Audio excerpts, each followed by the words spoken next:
Ano tatanong, naghihilot po kayo? Naghihilot din po kayo? Ang tingin mo dito, one-stop shop? Naghihilot, nagpe-physical therapy, nagkakairo, nag-acupuncture, ano one-stop shop? Ano sinanaha po si Apple Lakay na manghihilot dun sa ano sa Ilocos ganun? Ina. Doctor of Physical Therapy from Chicago, Illinois. The LeBron James of the physical therapy profession sa buong Pilipinas. Tatanungin mo kung naghihilot? Bobo ka ba?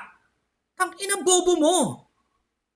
Pansin ko, lalo-lalo yung mga taga-probinsya, pag nagta-inquire, naghihilot ba kayo? Kasi parang kailangan ko ng hilot. Parang ang dami kong lamig dito sa katawan. Pansin ko, ang daming ganyan. Ang daming bobo. Just say, no? I'm just spitting facts here. Masaktan kayo o hindi? Katotohanan naman, maraming talagang tao na naniniwala sa hilot. Nakala nila, may lamig-lamig lang sila.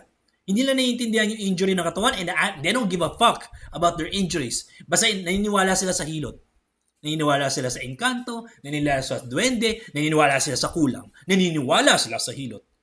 Kung ganyan ang paniniwala nyo, do not fucking come to my clinic. Hindi ko kayo kailangan. Namimili ako ng pasyente na tinitreat ko. Ayoko ng bobo. Katotohanan lang.